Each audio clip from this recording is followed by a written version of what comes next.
Good evening, everyone, and welcome to this week's episode of The Career Climb. If this is your first time watching, The Career Climb is where we spark conversations with executives and industry leaders, and they share their perspectives on leadership and workplace culture through real life cases, not theory. But tonight I'm flying solo. And if you haven't seen me before, this is the first time you're seeing my face. My name is Julia Rock, and I'm the founder and CEO at Rock Career Development. We're a Houston based consulting firm that helps organizations to retain their best talent and get the best out of them through leadership development solutions.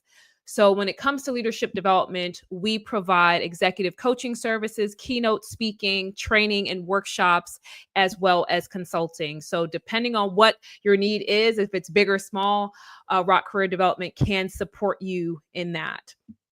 And I'm just so excited that you're here with us tonight. Thank you so much for being here. If you want to catch up on this episode and past episodes of The Career Climb, you can connect with me here on LinkedIn, or you can go to rockcareer.com/CC archive to view our YouTube playlist. And as always, for our listeners or our viewers who have been here before, I would love for you to share in the chat where you're watching us from. Be interactive, keep the conversation going. We want to know where you're watching from. If you're hearing something that resonates with you, if you have a question that I can answer, let's keep the conversation going. But with that, and I just wanted to share that the platform that I'm streaming from, they say that they have some LinkedIn issues. So if I'm cutting in and out, I promise it's not on purpose. I did pay my Wi-Fi bill, but unfortunately, there may be some issues between StreamYard and LinkedIn. So let's just hope for the best. So let's have the conversation tonight. It's around the power of thank you and who's saying thank you at work. Who's saying thank you at work? And I'll just say it this way. My perspective as we go through the conversation, it may surprise you. This might be a tough love conversation. It's not going to be a kumbaya. So sorry, not sorry in advance. But the real conversation is around saying thank you, the power of thank you in the workplace, but also what happens when thank you does not go both ways.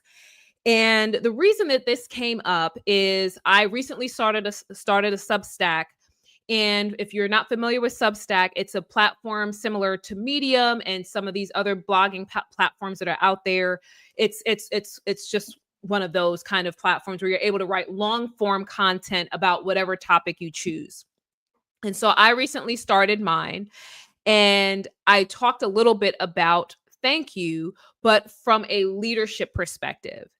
And in tonight's conversation, I do want to talk about it from a leadership perspective, but then also from the employee side. So let's hang in there and talk through it. But the reason I wanted to talk about it from the perspective of leadership first is because it's not something that leaders say often enough. If we really think about in our own careers, whether we were an individual contributor or we were leaders ourselves, if we think about where we are today and how we have grown up in our organizations, how often did we hear thank you and how often did we say thank you? And the reason why it bothers me is because we say thank you to everybody. We say it to the cashier, to the driver delivering our packages. We say it to the waiter at the restaurant. It's such a small gesture. It's such a small gesture to just show people that we appreciate that they've done something for us. But when it comes to the workplace, we feel like we struggle with saying it to our employees to let them know that they are valued and we appreciate the work that they do. And we feel like we have to twist ourselves into pretzels or do something extravagant if we're going to say thank you. We want to get the gift cards. We want to have the party. We want to have the ice cream and all those things. But we kind of use that as a way to not genuinely say thank you. Like our employees are not, they're not children. So they don't need us to give them a bunch of trinkets in order to feel appreciated. What they want is for someone to show them in a meaningful way that they're appreciated. If you see that they're working on a project, thanking them for the work that they do, wanted to make sure that they're getting promoted based on the level of work that they do, that they're earning the salaries that they should, right? They're getting the flexibility that they need for their lives. They're looking for that value and appreciation, not just these small trinkets and things. And what I have seen also with thank you in the workplace is that many times we reserve the thank yous for the big stuff, right? So we just finished an implementation of a software implementation, or we just finished some other major reorganizational something, and there were so many people who were involved, and we've got to thank all of those people. The reason I have concerns and I'm not a fan of those kinds of thank you efforts is because what happens after when we're not necessarily doing a big project? Do we not get any thank yous until the next big project? And also, what happens to the people who are holding down the fort when everyone else is on the project? Those are the people that often get lost sight of when it comes to saying thank you. We know how to thank the high flyers and the project managers and the project leads and whoever else. But when it comes to the people who are holding down the fort, making sure nothing blows up while everyone's off doing the fancy stuff on the project, they don't get a thank you because the expectation is, oh, well, they're just doing their job. And that's also just the argument that you hear generally, like, well, people are getting paid to do their job. Why do we need to thank them? If that's the case, why are we thanking anyone at all? Why do you thank the waiter at the restaurant or the driver or the cashier? They're all getting paid to be there, and we do it without hesitation. But when it comes to the employees that we ourselves have hired many times, it may be that you inherited your team, but let's just think about it honestly. In the traditional situation, you have a team that you may have built yourself. And so these are people that you have built a relationship with, yet these are the folks that you were struggling to say thank you and appreciate, which for me, I fully don't understand.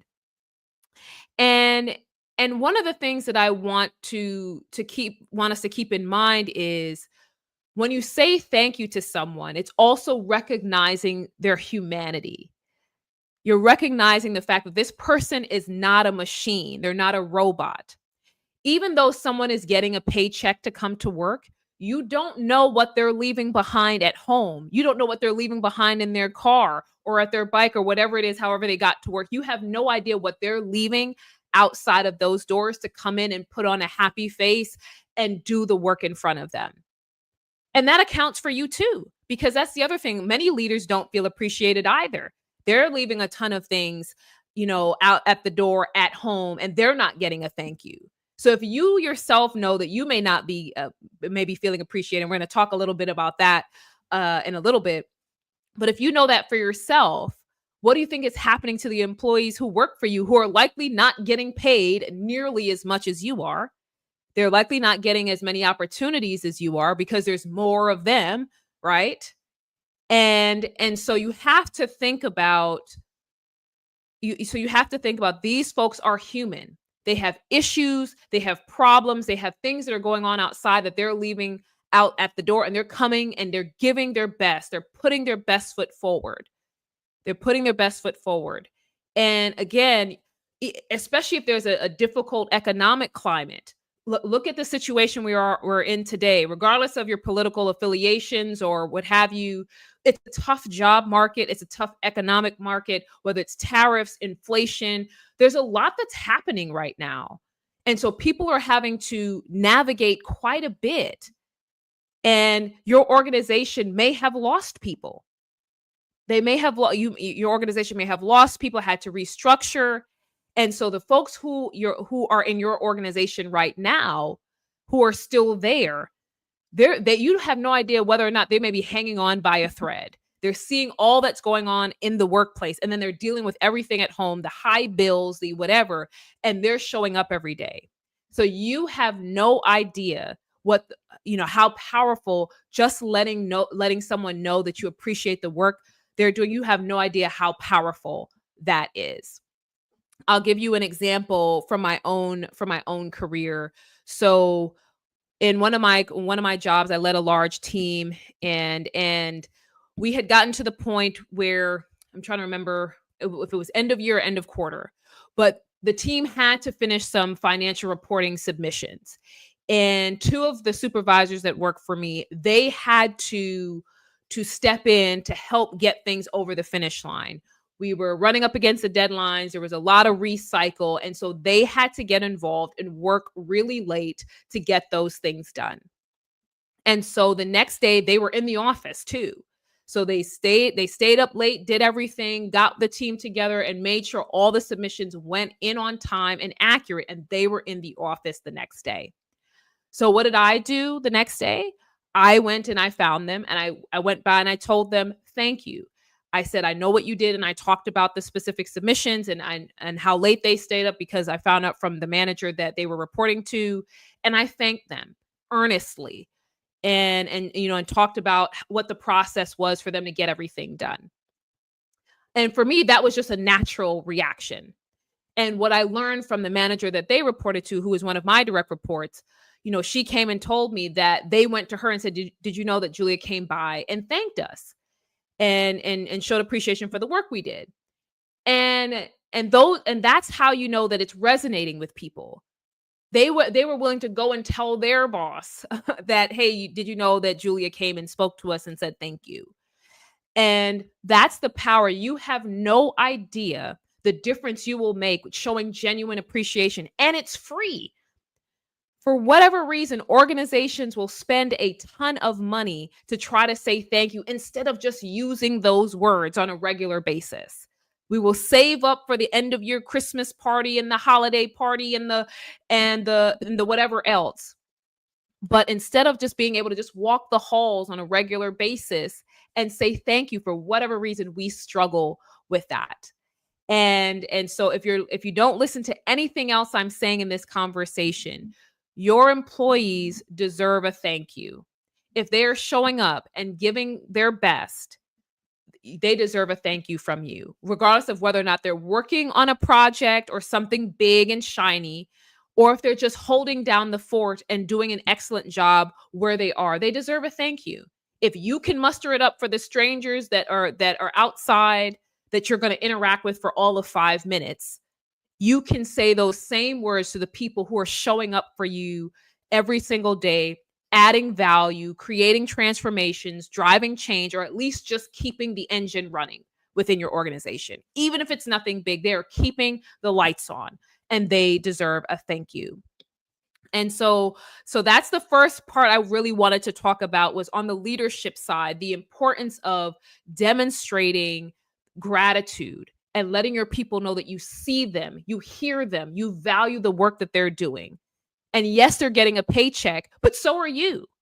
So are you. And there are moments when you don't feel appreciated, even though you're getting a paycheck. So it's so important that we as leaders remember what it was like when we didn't have a fancy title, when we didn't have an office, when we didn't have a big salary. We also have to get back to that and remember how we felt in those moments, so that when it comes to our employees, we know how to treat them and show a little bit of gratitude. More often than not, the genuine thank you will go a lot further than the gift card or the whatever it is that you want to give them, on the quarter or at the end of the year celebration. That thank you lets them know that you're seeing them on a regular basis. It's not just when it seems, in vogue, or it just seems required because it's a specific time of year. But here's where I want to make a shift. So this is where tonight's case study goes. What happens when the thank you doesn't go the other way? So we just had a good long discussion. I've been running for about 14 minutes so far, according to StreamYard here. And so we talked about it from the perception of the leader. But in terms of that, the leader saying thank you. But what happens when the leaders don't get thank you back from the employees? And so that's the subject of the case study, because so I'll explain the case study for tonight. So I was reading an article online. I love a good online article. Just saying that right now so that you guys know. So if you have a good article that you like, you can slide in my LinkedIn DMs and send it my way. But I was reading an article, and the article basically was sharing the fact it was about workplace and management issues. And the leader in question was asking the columnists in the article whether or not she should stop giving snacks to her team. So let's get the context as to why she'd want to do that. Within her organization, the employees are it's I guess it's a tough time for the business right now. And so the employees, they are overworked, they're understaffed, and they're underpaid. So they do have a little bit of flexible time, but when you're overworked and understaffed and underpaid, the breaks are probably few and far between. And so this leader said, to help ease some of the tension and create a better environment, I'm going to bring snacks to work. So she brought junk food and healthy snacks for what folks were interested in. She didn't tell them that she was paying for them out of pocket. She was just bringing the snacks. Now, as it turns out, folks didn't really say thank you to her for the snacks. They were taking them, but she wasn't getting a thank you. And so this leader asked the columnist, should I stop giving snacks? And here's where I got stuck with that as a case. And if, just hearing that, I'd love to hear your thoughts in the chat as to whether or not, if you're not getting thank you from your employees, should you stop doing nice things for them? Would love to hear your thoughts. Here's where I got stuck with that conversation. Oh, before I go forward, thank you, Phil, for the comment here around the gift card often feels obligatory rather than coming from a place of gratitude. Just switching back to the leaders for a second. Employees aren't stupid. They know that a lot of times the gift cards are not coming from a genuine place. It feels like it's just something to do rather than it's something meaningful. So thank you for that point, Phil. But here's where I have an indigestion about a leader saying, I'm going to stop doing something because my team didn't say thank you. What's the nicest way I can put this? I'm gonna do my best. I'm gonna try to keep the Brooklyn and the Caribbean at bay and keep it professional here. You have to keep in mind what the situation is. And so for if you're listening and you're a leader and you're wondering if you should stop doing something for your team, I want you to ask yourself this question. Let's say you're in a leadership position. Let's just say you're the VP of marketing. You're the VP of marketing and you're doing your best. You're showing up every day. But then your VP of sales quits. And now the organization says, hey, besides being the marketing person, you also have to do sales. Oh, and now the VP of ops is sick now, and so you have to temporarily take on the role for VP of ops. So now you have multiple desks that you're responsible for, and there's no more additional time in the day, right? You still have to do everything within the same time that you've been allotted. And at this point, you are stressed, you are burdened, you are frustrated. You are at your wit's end. And instead of someone coming to you and sharing with you when you're going to get the additional support, maybe a bonus, something that will help to ease this situation, your boss walks into your office and says, you know what? Thanks so much. Here is a bag of Skittles. I hope that really just shows you how much we appreciate what you're doing. How would you feel? Would you run around your office with celebrate because you got a bag of Skittles? No, you're not a child. You're not a child who's going to get excited because you got a bag of gummy bears or Skittles or Snickers. So it's interesting that we as leaders would then get frustrated when our employees are going through the exact same thing, and we're like, why are they not saying thank you? I can't believe it. Why are they not thanking me for the snacks they're bringing? For the snacks that I'm bringing, I can't understand. And so we often think about our actions and the way that we're giving it, and we have no consideration as to how it would be received by the person on the other end. We're just concerned with what we're doing. We're not thinking we're not thinking about, hey, if someone is underpaid and they're now doing the job of 3 people, a Kit Kat might not be what'll get them excited. And and what we don't have any context to is how long have they been understaffed? If it's been a long period of time, if it's been significant, snacks aren't going to help. These folks need to get more money or give them more PTO or some other level of meaningful balance. But snacks are not going to move the needle. It almost feels patronizing that you see the stress that I'm under. You see what I'm dealing with. You see that I'm hanging on literally by a thread. And the best that you think to do in this moment is to hand me some snacks. And so, part of what we have to also remember as leaders is our actions should not be for us to get applause. If we are truly considering what our employees are going through, our first thought should be, how can we help our employees? And no one wants to feel unappreciated. No one wants to feel like, hey, the work is in vain. I get that. But this is not a social setting. This is not your friends or anything. You have been appointed to a position of leadership, a position of responsibility, a position of duty. That is what you have been appointed to. And so you don't just get to step into leadership and get the big pay raise, the big office and the title, and everything's fun and rainbows. That's not how leadership works. You have to take the good with the bad. And if your team is in a tough season, it is your job as a leader to seek to be understanding rather than complain or whine about the fact that no one's patting you on the head or patting you on the back and saying thank you. And you also have to ask yourself this question. If you are overly concerned with your employees thanking you for what you're doing, does that mean that appreciation is lacking elsewhere in your life? Because your employees didn't hire you. You hired them. So if you're lacking appreciation from someone, it probably isn't your employees shouldn't be the people that you're looking to first. So my question is, where else are you dealing with a lack of appreciation or feeling undervalued? Do you feel like your boss is not seeing that? Do you feel like the organization as a whole doesn't appreciate what you do from your boss's leadership on down? Are you missing appreciation elsewhere in your life outside of work? Not trying to be nosy in your business.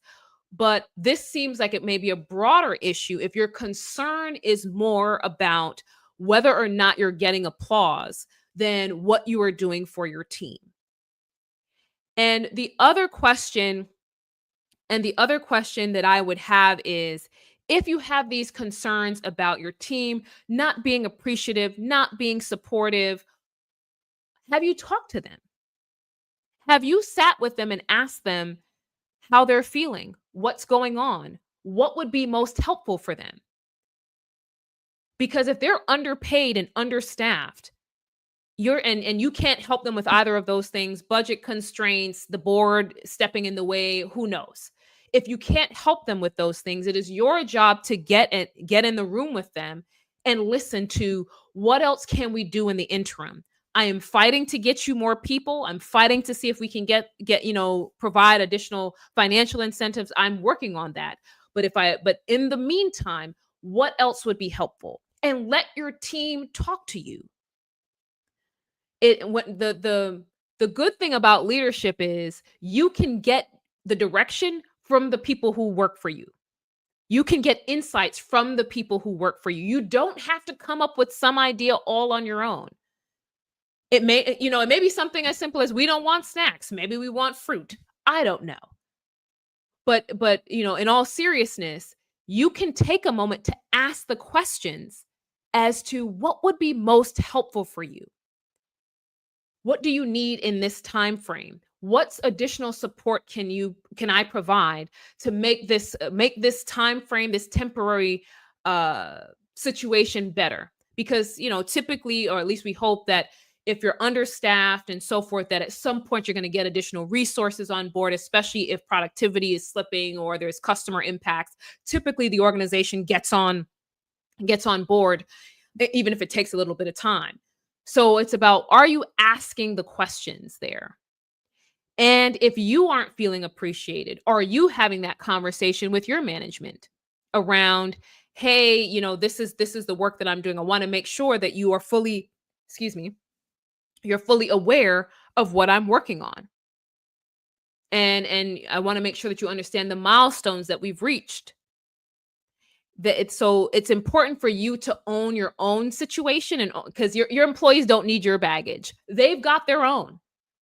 Your employees do not need any additional baggage. Their plates are full, their hands are full, their bags are full.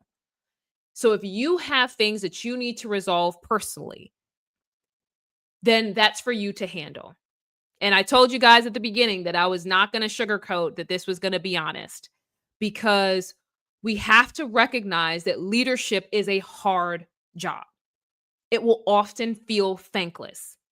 And that's why when I'm coaching leaders and I'm talking to teams, and I'm dealing with individual coaching clients, that is part of the conversation we have. Are you okay with leadership not giving you all the accolades and the praise that you may want at any given time? Are you okay with not getting all the thank yous and the high fives? Are you okay with that? Do you realize that your first commitment is to the people who work for you, not to yourself? And that's tough to think about. That's tough to think about. And no one's saying that you should completely forget about yourself and don't care about your career or anything like that. That's not what I'm saying. But when it comes to, am I going to stop doing things to improve the morale on my team simply because they didn't say thank you? You have to check yourself and ask yourself, why would that be my reaction? Knowing that morale is already low, why would I be willing to do something to lower morale even further simply because I didn't get what I want? And so with that, I want to make sure that folks understand that I believe in the power of thank you. And I believe that employees should value the gestures that are received.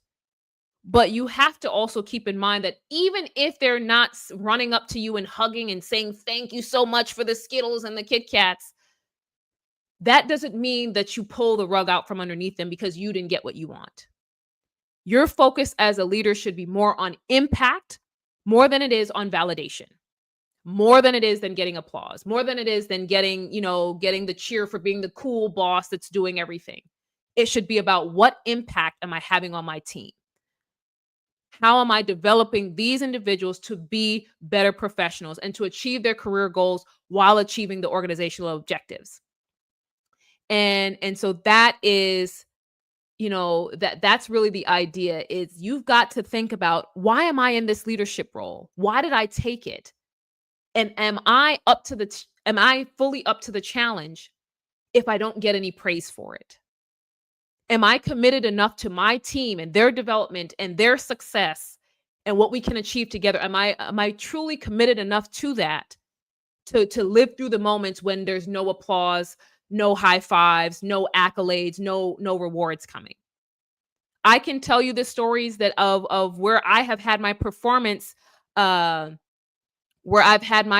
dinged because I was more focused on my team, where versus my own performance and doing all of the what's the word, all the projects and all the initiatives and making all the widgets, the shiny widgets. I have had my promotion held back because I focus more on my team than my own individual widget making. And I would do that again 100 times over, because when you step into leadership, you know that you have to make certain levels of sacrifices. And so that's why my concept around leadership is the idea that leadership is not complicated, but it is hard. And so I wanted to take a moment here. So Phil shared a couple of nights ago, I began a leadership an engineering leadership training. And one of the first things the presenter said about it was what you just said there. This is hard. You're exactly right. There's no easy way to say this.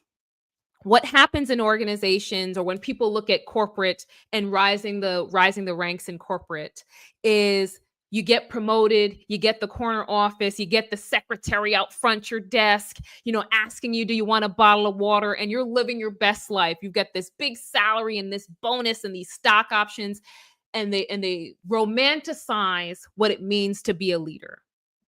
But they leave out the bits as to what hard work is required when you're actually committed to your people.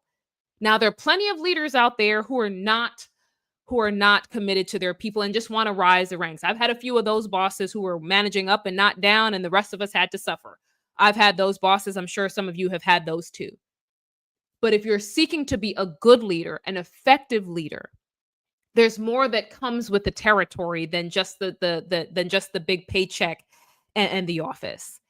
And there's nothing wrong if you get to a point in your career where you say you no longer want to do that. I've had plenty of clients who have given that up and have gone into consulting or something else, or they seek an advisor type position because they realize that this is no longer for them. They can't shoulder the weight of people development and people leadership anymore. There's nothing wrong with stepping away from that.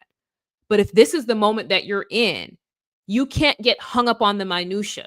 You can't whine about folks not thanking you for the widgets and the small things that you do for them. It would be nice if they thanked you. It would be nice. It would be appropriate. Sure. But does that matter if you're truly trying to lead people, especially in a season when they're stressed out and probably burning out? Your concern should be, how do I change this situation for them in a meaningful way? What have I not yet done to change this for them? And so with that, I want to say thank you for listening tonight. If you have questions that we didn't get to and you want to talk a little bit more about the power of thank you, I would love to have that conversation on a deeper level. But this is something I'm really passionate about. As you can tell, leadership is what I eat, sleep, and breathe every day.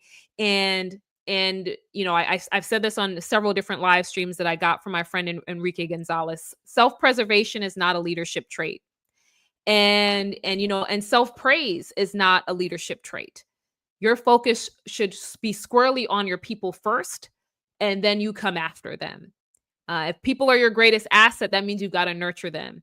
And you should be thanking them and showing them that you appreciate them. And if you in a moment don't feel valued, then there may be something else going on that you need to attend to. So rather than thinking about your own feelings and emotions, trying to figure out what the underlying problem is and how you can solve the root cause, solve the issue at hand, rather than getting lost in why did the team say thank you to me? But I want to say thank you. We will be back next week, same time, same place. I want to say thank you to the folks who joined this evening. Phil, thank you for being so active in the chat today. Thank you, Ken, for joining as well. If we have not gotten to your questions about the power of thank you or leadership, you can drop a comment right here on this live stream, or you can drop me a DM on LinkedIn. Would be happy to have any discussions. If you're interested in learning more about my thoughts on leadership and uncomplicated leadership, I have a weekly newsletter here on LinkedIn, so you can subscribe to that. If you want to hear more of my musings or read more of those on a daily basis, I have my Substack where I post every single day, and it's at leaduncomplicated.com. So leaduncomplicated.com. You can go there and subscribe, and you will get an email every day with my leadership insights around how we have overcomplicated and overcomplexified leadership, and I'm on a mission to change that. So I want to say thank you, guys. I hope that you have a great evening. We'll be back here next Wednesday at 6 p.m. Central, 7 p.m. Eastern. I hope that you have a great evening, and I'll talk to you soon.